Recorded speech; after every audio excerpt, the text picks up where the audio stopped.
Hello, this is High Templar with my Total War Warhammer DLC speculation video, and today we'll be talking about the Ogre Kingdom's army. Now first I would like to apologize for my voice. I'm a bit ill, but we should be okay. As you can see, the Ogre Kingdom's army is quite an interesting one with some monsters, some artillery. But what you need to understand is that from tabletop perspective, this is the army that has the least amount of models, because the ogres are really big, and everything in this army, except for a single unit that we will start from, is really big. So there is very few models, and this will probably be the same case for the Total War Warhammer. Now, let's start with the Gobbler. Gobblers are the greenskin tribe, the cousins of the goblins that are slightly smaller than the goblins. So the unit of Gobblers should be 160 in strength, and they should be pretty bad, worse than goblin spears, for example. Those guys they don't even have unified equipment. In the tabletop, they actually do have a range attack in which they are pick up from the ground whatever and throw at the enemy at pretty low range. So it would be very cool to see them as a hybrid unit, the same as Pretty C Militia is. So those guys will could have a low range attack and then go into the melee. 160 guys. If they would be that hybrid unit, they should cost about 300. If they would be strict melee unit, I would say 200 would be a good price for them, since they will be slightly worse than, say, zombies in stopping whatever comes their way. With the higher stats but low leadership and no real defense that is given them by spears, they would be pretty bad. So you have to balance that for multiplayer, giving them a very low price. Then we have your standard rack and file Ogre Bulls. Those guys, as you can see, very low armor. They do use 2 melee weapons. The Ogre Fist could be considered as a shield. So although their size is already giving them armor piercing, so pretty much the same as Minotaurs. Minotaurs do start with dual wielding weapons, and they do have armor piercing, although those guys are not as strong, and they have also very small armor, I would say 15. They should be a unit of 12, I'd say. It would be much cooler for many reasons if they would be unit of 24. But if the creative assembly is following the tabletop, they should be unit of 12. Costing around 700, I would say. And those guys are pretty decent. Big charge bonus, you know, the works. Then we have Iron Guts. Iron Guts do have great weapon, which would give them similar bonus as I would compare them again to the Minotaurs. So maybe bonus versus large. They already are armor piercing. They have more armor than your standard rank and file Ogre Bulls, so 30 to 50, I'm going to say, possibly. More like 30. Costing probably around 900, 1000. Better at everything, basically. And finally we are going to the Monitors. Those guys have left the Ogre tribes, traveled the world, met some interesting new people, killed them and taken their equipment. As you can see, this guy has certainly been in Arabia, and this guy somewhere in Katai. But yeah, those guys are veteran rank Ogre unit. They could be equipped with heavy armor, so we can see something around 50 or 80 armor on those guys. And they are very good at what they do. They do have different options in tabletop that I don't think will be implemented. They can be implemented with some pistols. They can be like a skirmisher unit, a bit off, but no, I think they will be just implemented as your badass monster infantry that is just one of the best in the games, costing pretty appropriately to what they can do, so in 1500s maybe.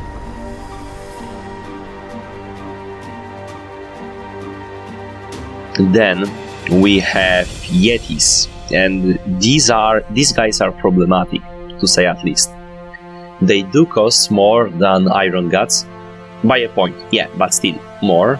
In tabletop they are pretty bad. They have no armor, as you can see. Dual wielding, but they are big, so they would have armor piercing either way. From the lore perspective, those guys might have been an offshot of the ogres that were just thrown away from the tribes because they were not ogrish enough, so to speak. I don't know.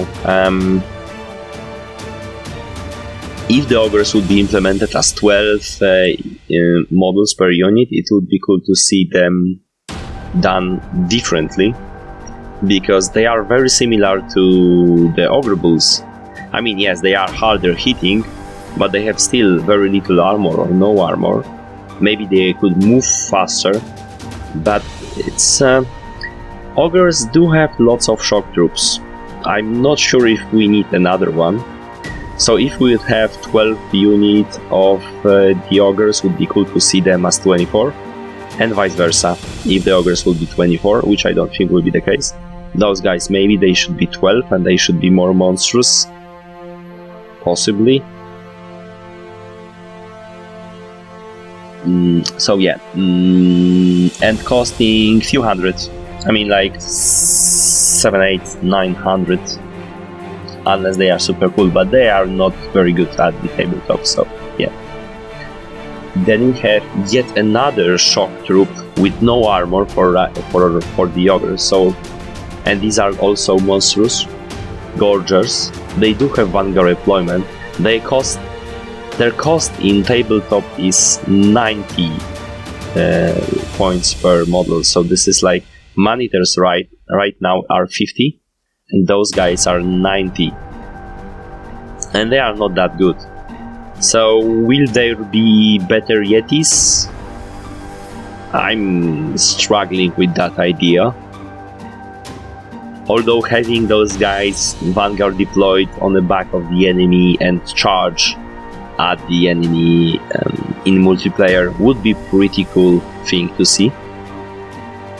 So yeah, again, 12 models. I mean, they should be like less of them, actually, but there are no units of this size in the Warhammer world. So, and they are not that big either, so yeah, probably 12 units, 12 models per unit, probably quite expensive in teens of hundreds, like 13, 14. A vanguard deployed monstrous unit. Then we have saber tusks. Those guys are very interesting. These will fill a role, pretty much the same role as the direwolves and the chaos hounds have, but they should be slightly slower because they are cats.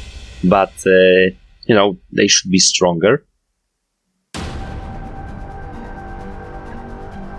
I almost wanted to say that they should be similar size units to the Razor Gore 24, but the Razor Gore are just so big and powerful.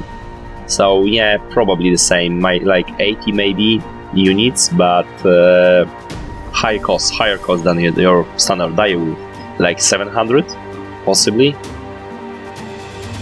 But if they get into your unarmored infantry, that should be it. Then we are going to the proper monsters.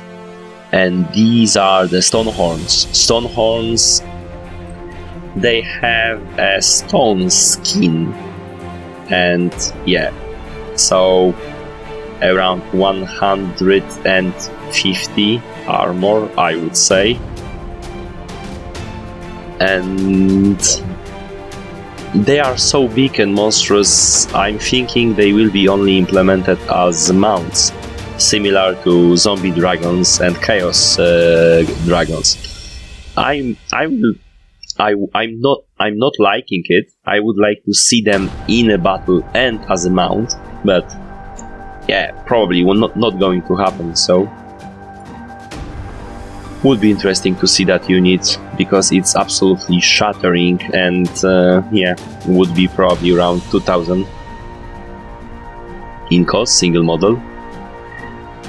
Another unit that will not be, most likely will not be a mount, but is also very interesting, is Thundertusk. Now, Stonehorn was big, Thundertusk is slightly maybe smaller. This is a giant wolf mammoth, as you can see, but has some specific special abilities, and also is being ridden by two ogres, one of which do carry a ballista size crossbow. So, you know, and the other guy also have some kind of weapon, so they should be doing pretty well in combat. Judging by their size, they should be one of them, but there is a possibility of having 4. We've seen before Total War elephant units that were quite there was a lot of elephants inside. So, but I think there will be single model unit, because it's just, the ogres are already big, right? This monstrosity is pretty big, and it's not only hard hitting but also have a breath weapon, so similar to trolls, but this guy breathes frost, and also have an aura that could be damaging for the enemies, like, you know, like Mortis Engine have, for example, something in those lines. It's easy to implement because it's already implemented in few units. Yeah, and very, very, very cool unit. Would very much like to see that in action. Then we have giants, and the giants are actually, in this case, degraded ancestors of the Sky Titans, which ogres have basically wiped out. So it's a sad story there, but this is a giant, single model, 1600, pretty much the same stats, you know the drill. Then let's go to the range units, and starting with, and ending actually, with the lead Vultures. So those are the guys carrying cannons. Yep, a cannon is being carried by an ogre, making them more mobile, but hell lot of accurate. And those guys also in tabletop use Grape Shot. We haven't seen Grape Shot so far in Total War Warhammer. Would really like to see that. Not sure if they will do it. But anyhow, this would be interesting unit, costing several hundred, probably 4 per unit. They do have, in tabletop, they do have longer reload, so as similar as Iron Drakes. Like those guys fire, they have long intervals, but they do fire quite deadly. So maybe we'll see something along those lines. Maybe we will even see more than 4 guys per unit, but I don't think so. Then, if we are going to the cav, you need to remember that this is a cav of the ogres. So the Mournfangs, those guys, I read an interesting quote on those guys, that those are the guys that Chaos Knights have nightmares about. And you can see why. This guy have a handgun, but I don't think they will have any kind of a gun in the Total War Warhammer. And if the Ogres will be implemented infantry units as 24, they will be 24 or 12. If the infantry will be implemented as 12 unit per size, those guys will most surely be only 12. But still, they would be very hard hitting. And the funny story is, those guys are not even the worst enemy worst cavalry that you will face from the Ogre Kingdoms, because theirs are those guys. So, Rhinox Riders, look at the size compared to the horse. So these are upgraded Mournfangs basically, and they will be, when the Mournfangs will be costing, I'm struggling to say, like, at least in teens of 100, like at least 1200. Those should be, I don't know, like 1800, I'd say. You know, the Dragon Ogres level of badassery, or even better. Yeah, pretty hardcore units. Then we have artillery, and we have 2 artillery pieces. One will be Scrap Launcher, and I'm struggling with this one because, you know, all the artillery so far have either 4 pieces or 1, but this one is mobile, so that makes me think it will be the only one, and it will be costing, like, you know, 600 or so. This is firing scrap at the enemy, so large hit template, not that much damage, although I'm thinking being hit with a mace or a sword from this thing that was traveling few hundred meters could be pretty armor piercing, but yeah, we shall see. Would be interesting to see this piece, if we will see it, maybe we won't. But I know what we should see for sure.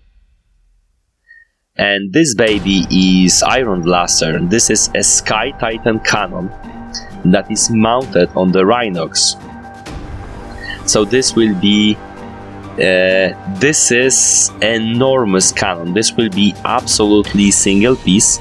It will be costing absolutely like 1500, or it will be firing a very large bullets that are very deadly.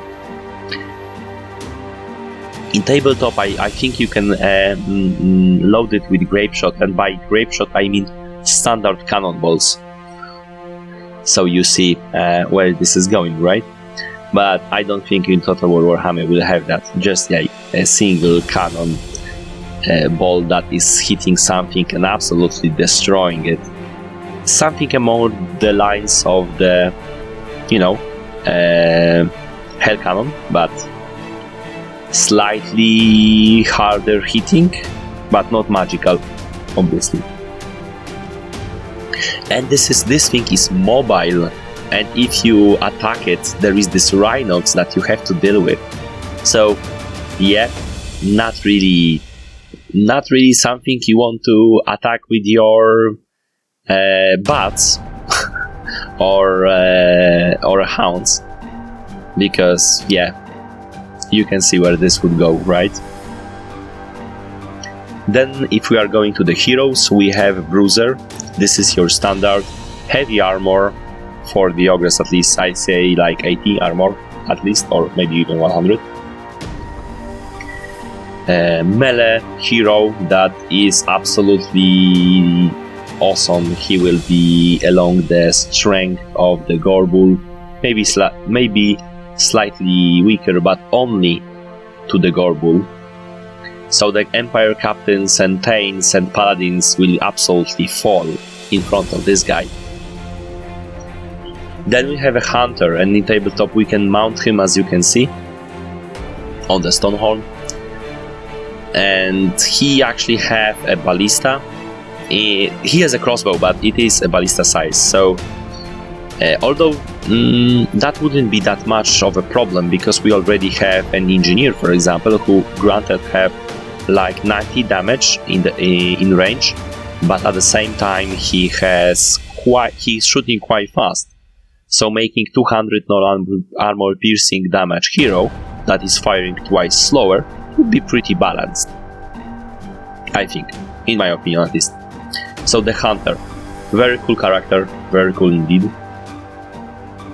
And I'm not sure if we will get him, because there are some other characters that are also very interesting for Ogre Kingdoms. I'm hoping we will.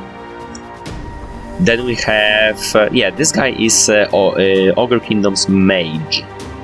Yes, he is a cook for the tribe, and he is called a butcher, and he is a butcher, and he has access to the lore of beast, of death, of heavens, and god magic. And I've talked about god magic. It would be very cool to see god magic implemented, although I'm not that hopeful about it, but would be cool, because it's very tightly connected to the ogres. Like, lore of Aten Loren is not as essential for the wood elves as god magic is for the ogres.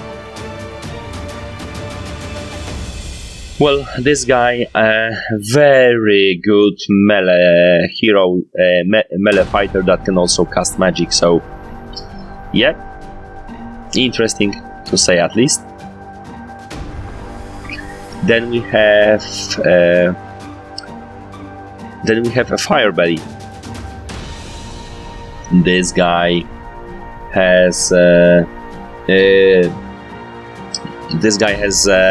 is actually also a mage from the lore of fire, who at the same time is a decent fighter and at the same time have a breath weapon fire attack. If he would be implemented with all these abilities, he would obviously be your first choice for a hero, because it's pretty awesome, right? Yeah, so there's that. And when you come to the lords, we have your standard Tyrant. So the guy who was the biggest badass in the tribe and was able to kill the previous Tyrant to get the title. Absolutely, this guy should absolutely destroy most of other melee lords, if not all of them, and that include like beast lords, and just this is not even a competition for him. This guy is just destruction. But not much more to tell about him. Let's talk about Slaughtermaster. This guy has access to the god magic, so I'm again hoping he will have it, but if not, we will get some other, not a problem. We already have Chaos Wizards in Chaos Armies having few different options. And this guy is your Sorcerer's Lord that is very good at melee combat and at the same time can cast spells. So again, pretty good pick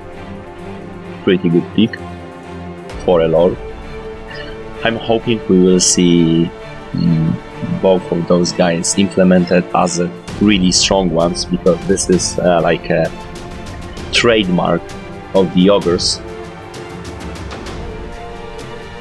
Then I would have to go to Legendary Lords, and starting with the Greasus Goldtooth. He is a faction leader, so to speak. Once upon a time he was very badass, and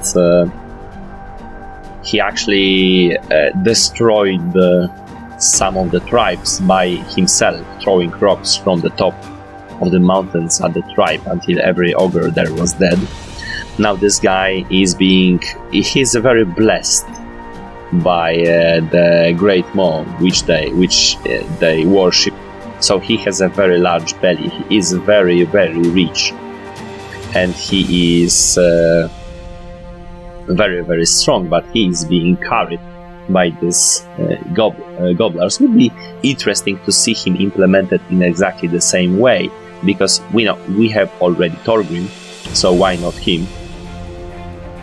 But yeah, he is like I said, he has some special rules, like throwing gold at people to get them back in the fight. but obviously not going to happen in Total War Warhammer. Then we have Scrag, the Slaughterer. So he's a legendary lord sorcerer of the God magic. So again, hoping the God magic will be there, because not really a point of having a Scrag as a legendary lord then. And this guy is absolute monstrosity. He have weapons for hands, and he is a very good sorcerer, and he will have a bonus to Gorgers, because they follow him. So the same way as Azak has bonus to Shamans, he will have bonus to Gorgers, and same way as Kolek have bonus to Dragon Ogres, right? So he will be your lord. There are some other options that we won't see, I believe. So like Golfang Man-Eater here, who is obviously, as Man-Eater, he is another melee lord that is a possibility for legendary lord, but I'm pretty sure it will be Grisus and Scrag. And then we have Brag the Gutsman. But yeah, I don't think those two guys will get there. I think we'll stick with the first two. And this is pretty much all I wanted to tell you about my predictions about this army. I hope you like it. If you did, press like. If you want to comment, please leave a comment. And I also would like to recommend my other DLC speculation videos and my Total War Warhammer mechanics videos and my Let's Plays from Total War Warhammer, but also from other different games. Thank you for watching, and see you later.